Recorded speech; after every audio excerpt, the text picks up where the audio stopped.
Hello and welcome to this week's episode of the Purely Flowing podcast. My name's Adele. I'm the founder of Pure Flow State and we specialise in sustainable brand strategy for purpose-led businesses. Now, the name Pure Flow State comes from the concept of flow state, which was coined by an Hungarian-American psychologist named Michal Csikszentmihalyi to describe a state where you are so in the zone that you enter into a timeless bliss and you could do whatever it is you're doing forever. Wouldn't that be amazing if we could do that in our lives, in our business, and in everything that we do? So we help brands to achieve that by working from the inside out to align everything on the inside before aligning with the people that they want to make an impact with on the outside. And these sessions are all about talking to friends and business owners about their experience of the flow state, how it's impacted them, how they've ever been out of flow state and how they've got themselves back into flow. And hopefully we're going to inspire you and delight you on a Friday with some stories of inspiration. So my guest this week is Tom Molyneux. He is the second time Purely Flowing podcaster. I'm really pleased to welcome him back today. Welcome, Tom. First of all, tell me, how are you flowing today? Hey Adele, thanks for having me back on. Yeah, feeling good today and looking forward to podcasting. So let's see where the conversation takes us. Excellent. So the first time that you came on the podcast was when you were working for another business called Hive. We had a great chat about everything that you do there and in flow in general. And this time you'll come back as you're a founder now yourself. You run the Beyond Compulsion Academy, which is an academy to help people through addiction. So just talk me a little bit through that and the transition that you made. Yeah, sure. So it's actually been a goal of mine for quite a while, probably since around 2020, to set up a business helping people overcome addiction. It took me around 3 years to actually learn the skills I needed to help people overcome addiction. And that was through external help from a woman who's worked in addiction recovery for around 35 years out in America.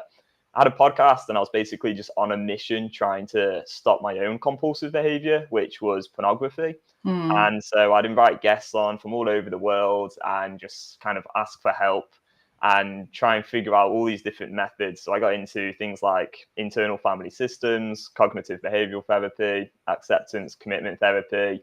And, I'll hold my hands up and admit I don't have many certifications, but I probably read over 100 books or so on self-improvement and different techniques to help people overcome addiction. And then one day I had a podcast guest called Mary Paulus, who was super experienced in this field. And she gave me a very unique perspective on it, which really aligns with the neuroscience, which I'd already learned around addiction. And so it was a method which helped me tap into the compulsive desire. So connect to the neural pathways that were addicted and then change those in those moments when you have that urge or that desire. Wow, that's powerful. By doing that, it's really helped me. And now we're teaching this to clients all over the world and getting some good results. So I'm really enjoying it. And just kind of took the leap a couple of months ago because I was working part-time at Hive.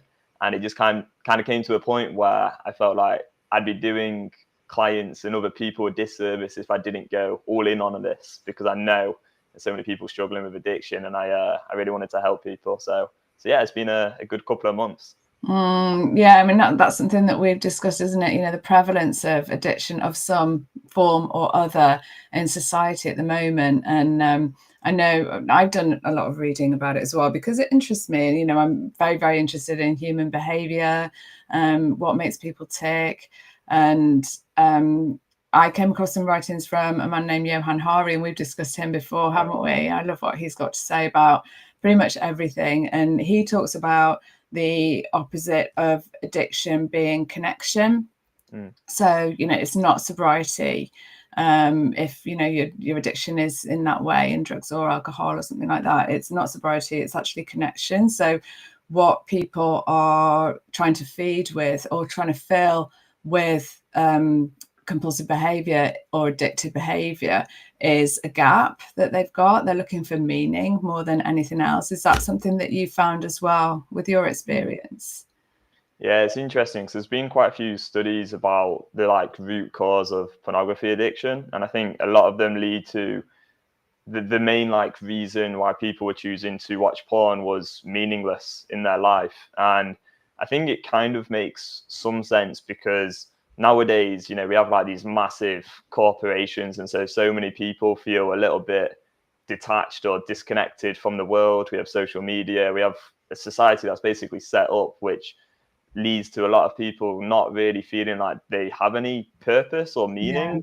And I really like the book Man's Search for Meaning by Viktor Frankl, and I think one of the main things he talks about in that book is kind of how, well, something I took away from it was like, imagine you didn't live anymore, like how would that impact the world? And it's kind of in that gap between you being here and not being here that you have purpose. So it's like, maybe your relationships, maybe the work that you do, and all of those things. So I do think that meaning can play a part in all of this, because you want to basically transition from a place where you have the addiction and everything feels terrible to a place where you actually can feel good, really, without relying on something external. And if you don't have a vision for feeling good afterwards, because maybe you have like no purpose, no meaning, no real connection in your life, then it may be hard to find that why to actually accept that temporary discomfort of going through the urges, because it's not, going through addiction is hard. Like, that's not easy. So if you've got nothing there on the other side, then you may be less willing to go through that process. But the way we teach it is we don't really talk about meaning or connection too much. We actually just focus on those addicting neural pathways, because so far anyway, most of the clients who come to us, they have a pretty good life, to be honest with you, outside of the addiction. But then this addiction is just pulling them down and is, resulting in really, really quite severe consequences for them. I think you could tie that to fulfillment as well, couldn't you? Because society, the way that it's set up now is all around like having stuff and being a certain person, achieving certain things, especially in a professional environment. And some, often, and this has been a topic of conversation that's come up more than once on the podcast, actually, about people saying, okay, well, I got the job title, I got to a certain point, but it wasn't enough. And that is that missing meaning, isn't it? And purpose. And this is something that I do with brands as well when I work with them, like, making sure that everybody inside the brand has, who works or connects with the brand, has meaning and purpose within the organization as well, or feels like they're doing something better. Then that led me down the route of, bringing impact into the work that I do, because it does give this feeling like people feel good about being kind. There's science around it, and people feel good about having meaning and purpose. And if they feel that they have that, then it just affects every area of their life, where they're more engaged in every single way. They can have deeper relationships. They want to give in work, they want to progress, they find their space. And it's so important to have that. And I think, there's perhaps a generation that maybe lost that a little bit in pursuit of this. Happiness was kind of equal to having a big house or having this thing and that thing. And there is a growing movement of people who are just rejecting all that and saying, you know what, we don't need it. We don't. Don't. It doesn't matter what brands we're wearing. Like, we just need clothes. Yeah, it's true. And, I think you make a good point about, people wanting to work when they have that meaning in their work, because I definitely have found, since going kind of solo, building this business and leaving a company, a lot of people at first, they were asking me, so, how are things going? Like, how are you actually going to stay motivated? Because it's all on you now. You could just wake up at 11 in the morning every day and not really actually be very productive. But I always knew that actually when I go on my own with this stuff, I'm going to be just working like a lot, like, and not too much, because, you got to get the right balance. So, I'll still make sure I'm prioritizing my mental health with maybe like the gym and socializing, going for walks and journaling and all the other things that may be good for your mental health.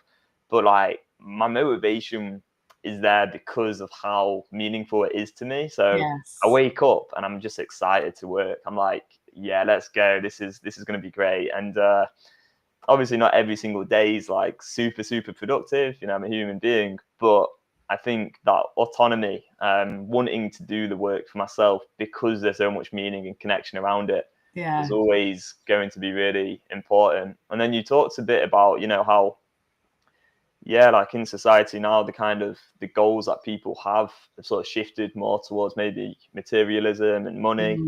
And I think something that we teach, which kind of ties into all of this, is about feelings of deprivation. And these aren't really talked about much. But I remember back at school when I studied sociology in my A levels as my favorite subject, we learned about relative deprivation being a massive cause of crime, because people were committing these crimes because they could see that, you know, let's think about the biggest cities in the world.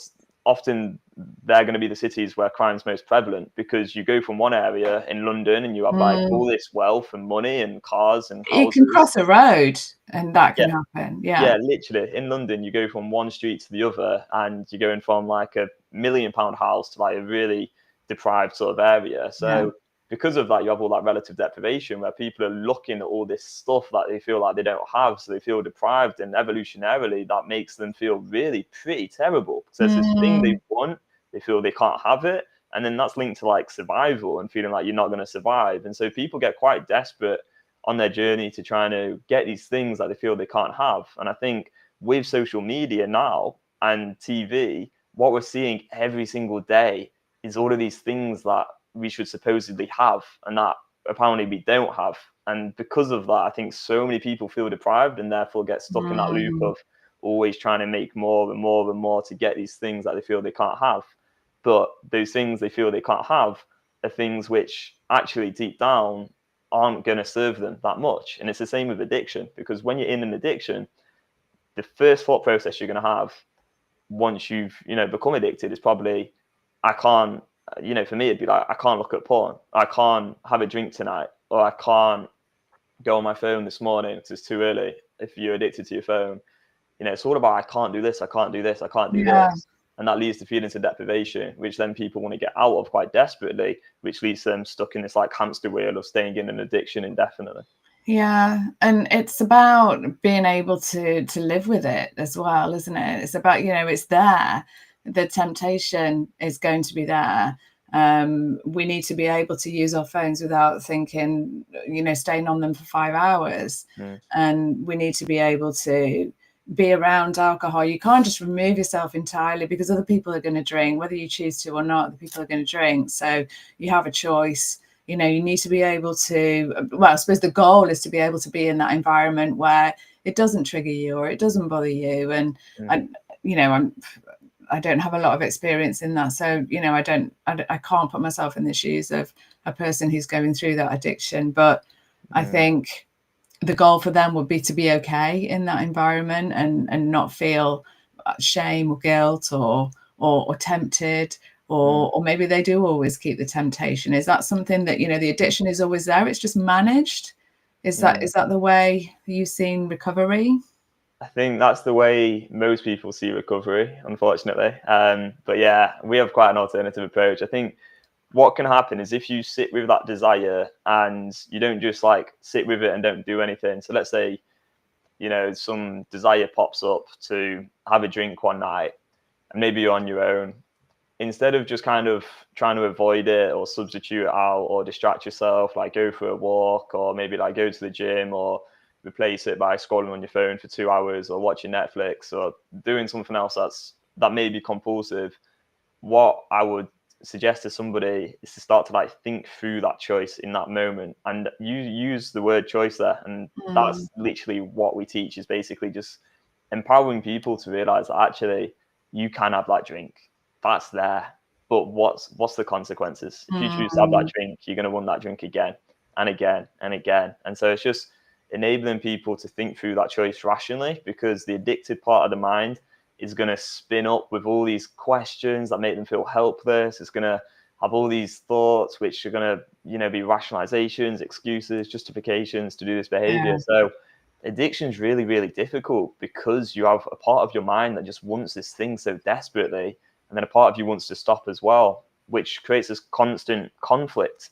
And so it's going to end up being something that you're thinking about for a long, long part of your day. Like a large proportion of your day is going to be spent thinking about the thing you don't want to do that you simultaneously do want to do.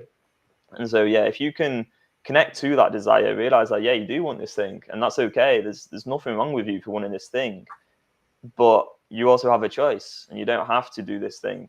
And then you experience that discomfort. You rationally think through that choice. You realize that on the other side of this, you're going to maybe have more peace of mind, more confidence, more energy, excited for life. You can have all of this on the other side. So all I need to do right now in this moment is, experience this discomfort. You do that moment by moment. What's going to happen is the brain's going to rewire. And then on the other side, you're not going to have that desire anymore, because now you're going to associate that drinking alcohol is associated with all of these things which cause me misery. And on the other side of it, I'm feeling pretty great now. So I know that if I drink once, I'm going to be back in that misery. So now I'm not going to choose to drink. Or you develop a reasonable relationship with it, and you realize actually, you know what, it's okay to have a few drinks here and there. I was out playing poker with some friends last night, had a couple of drinks, come home, maybe I feel a little bit uncomfortable or whatever, maybe a twinge of a hangover this morning, but it's like, it's not compulsive there, because I'm not going to have the extracurricular thinking about it all the time. So I think it's definitely possible to rewire the brain completely. And I mean, neuroplasticity is relatively new in neuroscience, isn't it? It's not been talked about for about 15 years or so, but the excitement that, and the hope that brings, that, we're not kind of tied into a certain identity. You're not that. I'm not the addictive person. I'm, because that's how we love to label, don't we? We love to label people as, and we label ourselves just as much as other people like to label us, because they like to put us into like certain categories, and, wherever we fit, according to what society expects of us, or, what's good or bad in society at that time. So there's this whole identity piece around, oh, you're the one that just always has a drink, or is always wasted every time you go out, or you're the one that, can't control their screen time, and there's these kind of like labels and identities that, first of all, I don't know if it's first of all somebody else putting it on us, but then we adopt those labels as well, and we kind of live into it, don't we? We kind of move into that, and oh yeah, I'm just the one that, I have to have a load of drinks, or with me, I'm always late. I'm the one that's always late. I would love to change it, but somehow something happens that I always manage to get myself late, and it's frustrating for me, and I imagine it's even more frustrating for anybody who's sitting around waiting for me. But that's the label that is applied to me, and I apply it to myself. I'm doing my best to make it not happen, but it's an identity thing, how we identify. But the idea that we could change all of that and just be the person whoever we want to be, really, that's what it comes down to, isn't it? Absolutely, yeah. And I love the potential that humans do have to change their brain and change their self-limiting beliefs, and just change their entire perception of themselves and reality, really. And it's just about reframing thought patterns, and I think that's like such an integral part of transformation. It's just seeing a thought pattern and then maybe correcting it with something else, because we have biases. So if we have the identity or self-limiting belief that we're someone who's always late, then we're going to look for storylines and thought patterns which align with that bias that we already hold. So it's like this morning, for example, let's say you messaged me and you were like, oh, let's meet 10 minutes early today. So in my mind, that could be, oh, Adele was really like proactive, organized, like she arranged us to be early. But in your mind, you might be like, oh, I was like 2 minutes late this morning or something for the time that you'd arranged that was actually early. So it's like we have different perceptions on it because of our past experiences, I suppose. So it's just interesting how you can kind of like shift the thought patterns. So yeah, and yeah, you were, when I got your message, I hadn't even showered yet, so I was a bit like, no, I'm gonna be late. So I had to rush in the shower and get ready to be early in my eyes. So yeah, it's funny how that works. Yeah.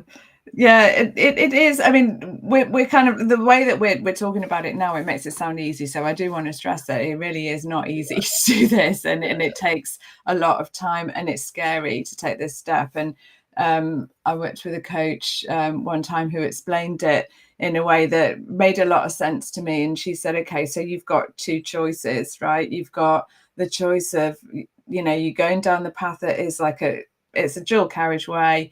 It's super clear. Cars are already zooming past. It's all concrete. It's like 4 lanes, easy. Get down that, get on the road and get going. Or you've got another path which you can't even see the entrance to. It's all covered over with loads of leaves growing over, loads of trees. It's really dark. You don't know what's on the other side.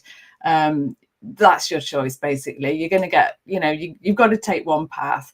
Is it going to be the highway that's already lit for you, that it's familiar, may not be serving you, may take you ages, or you can take this other one that you don't really know what's going to happen if you go down that road, but there's a promise that something might be a little bit different than what's at the end of the highway. So what do you think about that? Does that sound quite familiar? I actually read a quote this morning. I've got like loads of journals from the last like 5 years, and I was trying to find what we call a remember letter, which is basically you document like a letter to yourself, kind of explaining how bad like living in the addiction is, like just how much misery and pain it's causing you.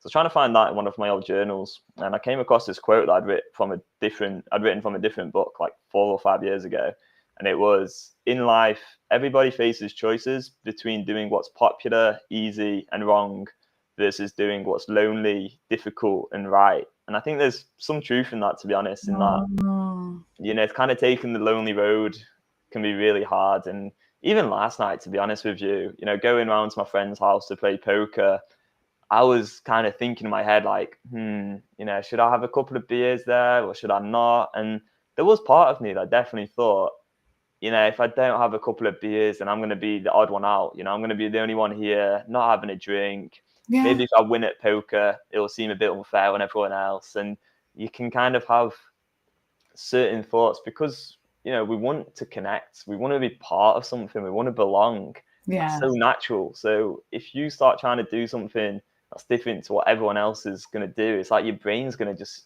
spin up all this discomfort to make you feel safe, essentially. And then we also have feelings like shame that can be associated, especially with the identity. And those feelings of shame can like kind of activate the more primitive parts of the brain and just make you feel like maybe like a little child again, or just like this intense, severe pain. And your thinking kind of narrows, like the prefrontal cortex isn't as active, and it's like you're kind of in a tunnel there and you can't really see the light at the other end. So you're absolutely right that I think right now it's like my rational brain's activated, and so it's very easy to talk about these things from a place of confidence. But if I was in a different environment, or maybe hadn't had the learnings that I've had, which is through a lot of help, a lot of support, reaching out to people and just asking questions and being curious and wanting that change, if it wasn't for all of that, there's no way I could be able to talk about these things with quite as much like clarity, I suppose. So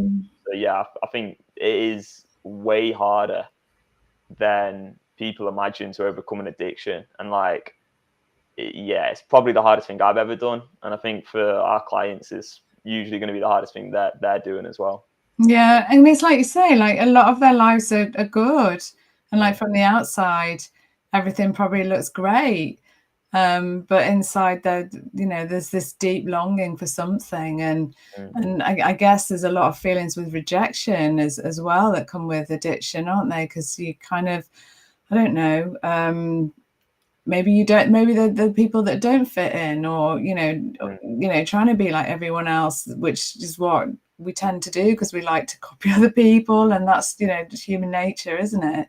And going off on your own tangent and doing something a bit different is, it raises eyebrows, doesn't it, in a lot of senses. And I think entrepreneurs go through that a lot. A lot of I speak to many entrepreneurs, and a lot of them that have come out of employment to set up their own thing. Sometimes it works out, sometimes it doesn't. There's always struggles, but I don't think there's one person that hasn't experienced a comment from somebody, especially when there's been tough times, don't you think it's time you got a job now? You've had a go, it's time. Why don't you just get a job? And even ourselves, I'm guilty. I'll put my hand up. I sometimes have a look on LinkedIn. Why not? Same. I don't think it's any easier to be in employment than it is to be an entrepreneur. I agree. There's no job stability. There's no security. If companies want to get rid of you, they will. I suppose what you do get with in employment is a sense of community and a sense of belonging that we all require and we all need, and that is something that entrepreneurs perhaps struggle with a lot more. So when you get in a room with other entrepreneurs and you're chatting and you're going through the same struggles, the same experiences, it feels like a safe space and a good space to be, isn't it? That's how. Yeah, you're absolutely right. It's interesting because it's like the central theme is sort of kind of belonging, connection, doing what's normalized, and then you can kind of have like those two different tangents, like addiction and entrepreneurship, and kind of the different paths to breaking those. If you want to break an addiction, you've got to do something which you've not done before. You're going to have to experience some discomfort. It's going to be really hard. If you want to be an entrepreneur, if you've been in employment all your life, you're going to have to do something that's really uncomfortable that you've probably not done before. You're going to have to be very, very brave. And I think whatever path you take in life, you're going to experience discomfort. And I think if you can change your relationship with discomfort, that's going to enable you to do whatever you really, really truly desire, what connects maybe with your most deep core values. And so I think life is harder than a lot of people maybe talk about, in a way, because obviously we want it to seem like everything's good in our life. But I definitely have worries at times where I'm stressed or anxious about maybe money, and I'm like, oh, am I going to need to get a job soon? And it's only been a few weeks since I've left my job, so I think that's natural as part of that course of being an entrepreneur, really. But maybe just accepting that, if I'm in employment, I'm going to have some discomfort as well, because then I'm not going to be able to do these things that I really, really want to do, or have other issues. So and I think I'm lucky because I've been doing some marathons for a few years now, and just talking to people consistently for a few years, it's definitely really helped me realize that life is hard. Because the stories you hear, I'm so privileged to have the life I have, because then you hear some stories and you just think how do people cope? Just it's tough out there, I think, for a lot of people.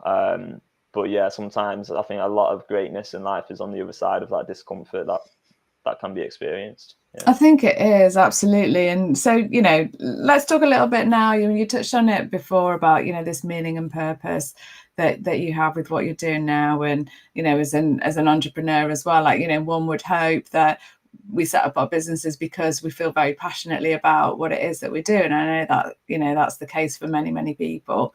And it comes back to the whole kind of brand idea that, a brand needs to have a purpose. It needs to have a reason for existing beyond making money, because then what happens when the money's not there? What you're going to do? Just shut the business up and move on? No, you need something stronger to keep you going through the tough times, because there will be tough times inevitably.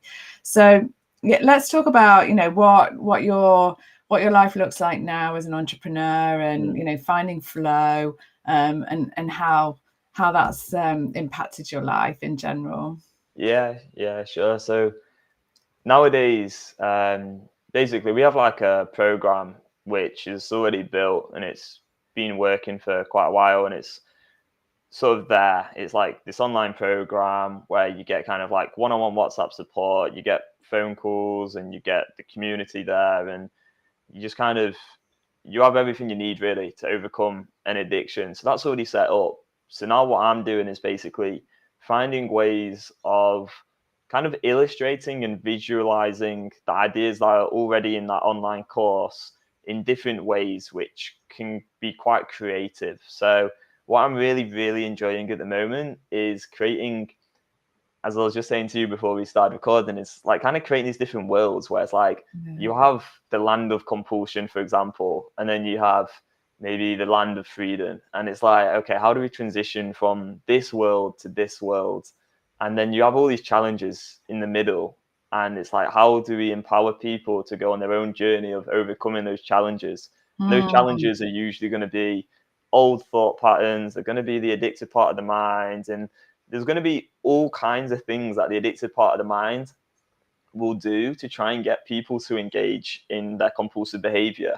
So we even have this concept called unanswerable questions, which I just find super interesting. And it's basically how, instead of just like out and out being like, okay, I want to watch porn right now, or I want to have a drink right now, or I want to have a cigarette right now, usually the addicted part of the mind is going to try and find a very unique path to getting people to engage in their behavior, because the addicted part of the mind is as smart as the rational part of the mind. And so our clients are usually really smart guys, and being smart doesn't actually help them overcome addiction, because then they get into going down all these different paths, and the addicted part of the mind is trying to get them to engage in their behavior.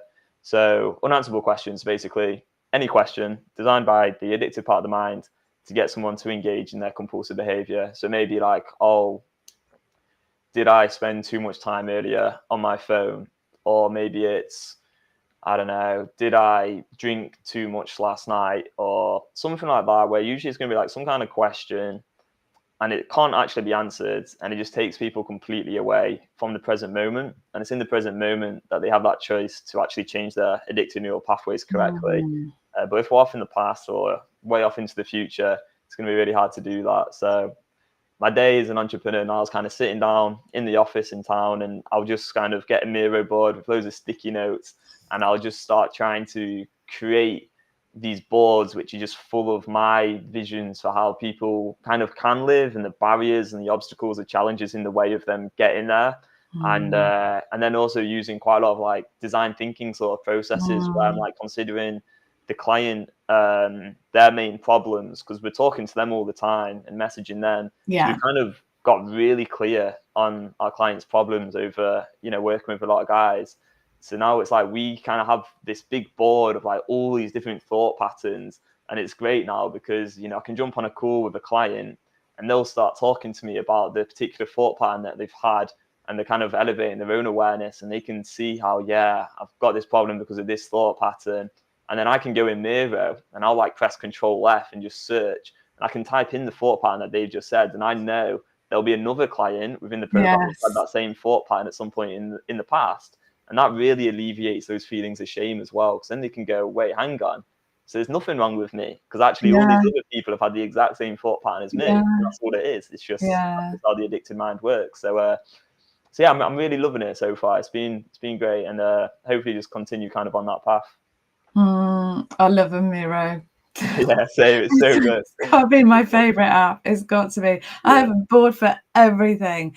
I absolutely love it. It's one of the best tools I've ever come across. Yeah, it's so good. You can kind of like start off with like your end goal for basically anything, and then you just like work backwards and be like, wait, so I want to get here. What are like the steps to get in there? And you use some sticky notes. It just helps you like formulate what's in your mind so clearly and well. What sort of stuff do you use it for? I use it for everything. So I do client workshops on Miro. So like they participate as well. So I create a board for the client. This week we did one on brand archetypes and tone of voice. So we went through all the archetypes, looked at all those together, and then we had an exercise where they kind of picked out which traits they felt were relevant to them and which archetype they were suited to. So that was really cool. Actually, I spent a lot of time creating the boards and came up with a Harry Potter character for each of the archetypes. Oh, really? I love that. Which it helps it get into context, because it's not complex, the archetypes, but I think I always need to see an example of something to understand it properly. That must be just how my mind works. But so I like to give examples of everything. So then you can see people, okay, I've got it now. Now I know what that character does. So we did that, and then I had some cards, and we did some personality traits, and we did some tone of voice traits, all using. So it's quite gamified, which is always fun. Like, that's fun to do. So I use it for that with workshops, so then they can participate as well, and everything is all recorded, so it stays there, and then I can extract all the information that I need to afterwards. But I might do it if I'm in a workshop myself, and I'm just taking notes and leaving notes there. So I've been attending some workshops for founders recently, and they were in person, so we were there were slides and things like that, so I would photograph the slide and then upload it to the Miro as we were actually doing it, and add my notes and sticky notes and things like that. So for me, I've got to the point where I love a notebook. I have a notebook right here. I've always got a notebook around, and I love writing. I heard that when you're learning something, or when you're attending a workshop or something like that, if you write at the same time, it helps embed the learning. So I do like to do that, but I know that I've got probably about 15 life-changing journals and notebooks with all these amazing ideas in them, and I wouldn't know where to start, because half of it is still in boxes anyway from when I moved offices. But I know that I can go back to the Miro board, and it's there, and I just need to access it. So it's easy to find stuff again and highlight stuff. I might, for example, if it's been a meeting, if I put it through Otter and I get the transcript, I can then kind of like pull out all the bits that I need. Like, say, I've had a client meeting, and I need to really digest the content of that meeting, and I need to find some outcomes out of it. If I put the whole Otter transcript onto the Miro board, then I'll start pulling out the bits that I need to do, and that means that I can be more present in the meeting as well, instead of like furiously writing notes. Oh, I missed that. Can you just say that again? I don't get that anymore. So I suppose those two, a combination of those two, Otter and Miro, are probably my favorite tools right now. That sounds really good. And I suppose you're probably learning as well when you're kind of translating what's in Otter into a Miro. It's like, absolutely, that transition is just going to really embed that knowledge into your mind. You've got to think about it a bit, like, how am I going to display this information in sticky notes from a different format? And it's like in that thinking that you're going to learn so much. So, I'm the same with notebooks as well. Like, I had to, before we jumped on this call, I had to clear away I think 3 notebooks, like, which is absurd. But I've got this is still on my table. I've got one here, right? One there, one there. I've got one behind my lap. I've got 4. Why have I got 4 notebooks on my desk? It's just ridiculous. So are they color coded for a reason? No, I'm just disorganized. Random. So I do love a good notebook, but I'm probably more in my Miro now than ever, I think. It's good. It is fabulous. Have you ever done morning notes? No, what's that? Have you done the Julia Cameron, The Artist's Way? So it's like a whole process that she does. I think it's over 12 weeks. It's initially it was done to get rid of writer's block, so and help your ideas flow. So she was married, she must be in her 80s or so now. She was married to Martin Scorsese for a long time. She was always a writer, and she spent a lot of time around, on film sets and things like that. Spent a lot of time with writers. She was hearing people were saying that they were getting writer's block. How could they work through it? And she created this program, really, where you go through a process of writing morning notes when you wake up. So it's just stream of consciousness writing, 3 pages of notes every morning, whatever comes up into your head. Put it away, don't look at it again, get on with your day. And then there are a few other exercises that you do along the way as well. Like, she invites you to notice things, go on a date with yourself, kind of thing, spend time on your own, that kind of thing. Really nice stuff. I'm pretty sure it goes on for about 12 weeks. I've never got to the end of it. I've tried it a couple of times. Every time my notebook got a bit smaller, because I started off with an A4 notebook. I was like, oh my God, like 3 pages. It's taking me ages. Okay, I need to get a smaller notebook. So then I went down to a smaller notebook. I think I went down to an A5. I thought, oh, this is more manageable. I can do this. Just let it out in the morning. Don't look at it again. You don't need to look at it again.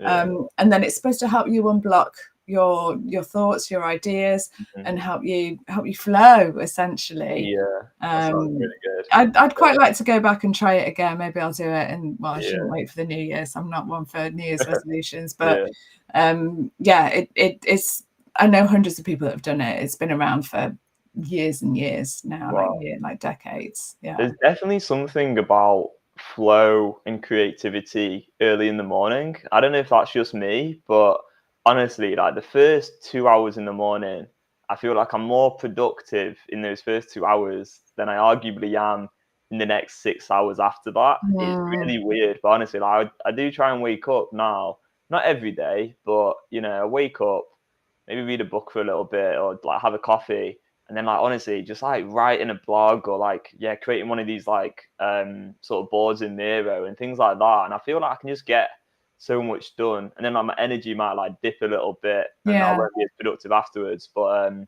like writing in the morning, I really, really enjoyed that. It's like my brain seems way more creative and awake and alive then.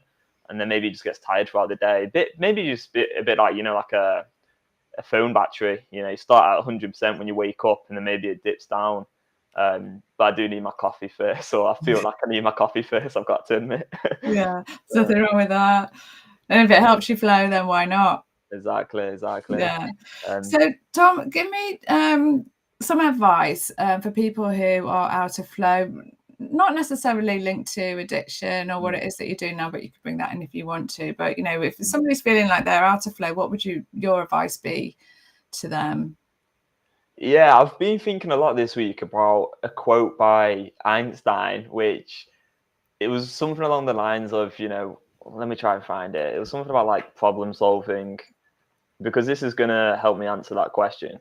So he said, if I had an hour to solve a problem, I'd spend 55 minutes thinking about the problem and 5 minutes thinking about solutions. So essentially, focus first on what's the problem rather than trying to come up with a solution. And I think with that in mind, what I would say now, having learned that and kind of started to realize things about addiction and the way we're teaching things, and realizing that actually most people aren't aware of the main problem when it comes to addiction, which is feeling in control of themselves. So with all that in mind, what I would say is that I think the problem may be with flow, maybe doing something which doesn't like align with your most core values, because then you're not actually going to have that sort of passion, that desire to really get into it. So maybe there's something there about doing something which you actually genuinely love, and maybe spending more time, like the 95% of the time, figuring it out, kind of what do I actually love? What do I enjoy doing? And so for me, that might be playing football, spending time playing certain like games with people, coming up with ideas and trying to present them visually in a creative way, and teaching, doing podcasts like this. I just love it. And, those things kind of come out of my core values, and my core values are like creativity, curiosity, compassion, connectedness, making an impact. And so I got quite clear a few years ago on those 5 values through a different exercise where you have like 80 words, and then you keep on going through these adjectives until you get down to your 5 most core values. Yeah. Maybe there's something there about figuring out your core values, then having to think about, well, what activities do I love doing? And then eventually, maybe from all of that work, internal kind of work and self-awareness kind of work, you get to a position where you figure out, okay, how do I add value to the world? And maybe do that in a way, through work or whatever it is, which also like really aligns with who I am and the stuff that's kind of core to me. So maybe it's something along those lines. I'm not really sure. Yeah, seek out those values that are important to you. And like, just to clarify, like values are a set of behaviors. So, the way you do things, and, your compass, your moral compass, I suppose it would be, wouldn't it? Yeah. Brands use values as something that's important, things that are important to them, or how they want to behave, or how they want to be perceived. And we can use them for hiring staff, for example. Do these people align with the values that we align with? Are the same things important to them as are to us? because when you find that match, you're going to find an engaged good team of people working for you, aren't you? So yeah, I think if you're doing something that goes outside of your values, you're not going to get into flow. Yeah, Are you? exactly. I remember in the past, like when I started off at Hive IT, there was a few activities I do which I never really felt like they had an impact. Like they'd be like creating certain posts for them in kind of social media where I knew based on the stats and the data that those sort of posts wouldn't get many views. But for various reasons, we needed to do them. Actually, part of it was to do with accessibility, so it's definitely not a bad thing. Like we did need Yeah. to do them, but I also knew those posts didn't really get any views. So I remember it's like writing some transcriptions, and I found that really hard because it was hard for me to kind of register and make the link that was making an impact. And as I say, because making an impact is such a big value to me, doing something which I knew wouldn't actually have much of an impact on the world, because like those posts basically didn't get any views. I found that really difficult, and it'd take me hours and hours and hours. Whereas nowadays, like these big ideas I've got around addiction recovery, I'll create one of these and then I'll share it on YouTube and the podcast, and that might reach a lot of people and really change their perspective on things. And like they'll get some insights from those videos, which could genuinely change their life, like on a big scale. And those videos are very scalable in that they could reach thousands of people one day in the future. So because of that, I'm so excited to work on it, because I'm like, this is going to have a massive impact. So Yeah. I think, when you do that, you realize like, okay, I think getting into flow state, sometimes it's about how much impact it has. And that's why if I was ever to do like, I don't know, like public speaking or something like that, I feel like I just get into flow state and I just love it. I've never done it before, but I would love to in the future, like do some public speaking somewhere. You said it now. Yeah. Oh, now I've got to do out there. Shit. Yeah. It's out there. Yeah. And, values, they're so important, like for ourselves, for, for the brands, for everything, because what is important to us is going to be important for the people that we really want to connect with as well. And really tuning into what those values are going to make a brand's life easier in lots of ways. Because like, first of all, like I said previously, like, hiring people, you're not going to hire people who don't have the same values as you, because they're not going to be integrated into the team, and they're not going to be believing in what it is that you're doing in the same way that you do. And so then you're going to be facing attrition, people not staying around for very long, not being productive, or not being happy. It's not fair on them either.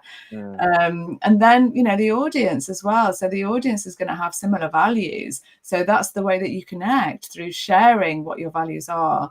Not blatantly, you don't have to like list them out, like, these are my values, 1, 2, 3, 4, 5, but it's the way that you do things, it's the way that you act, the way that you behave, that automatically just kind of starts drawing in the people that you're there to make an impact with. So yeah, definitely. it works both ways. It's like actions speak louder than words, isn't it? Because you can kind of just have that list on your website of here's our values, but exactly, you got to live them.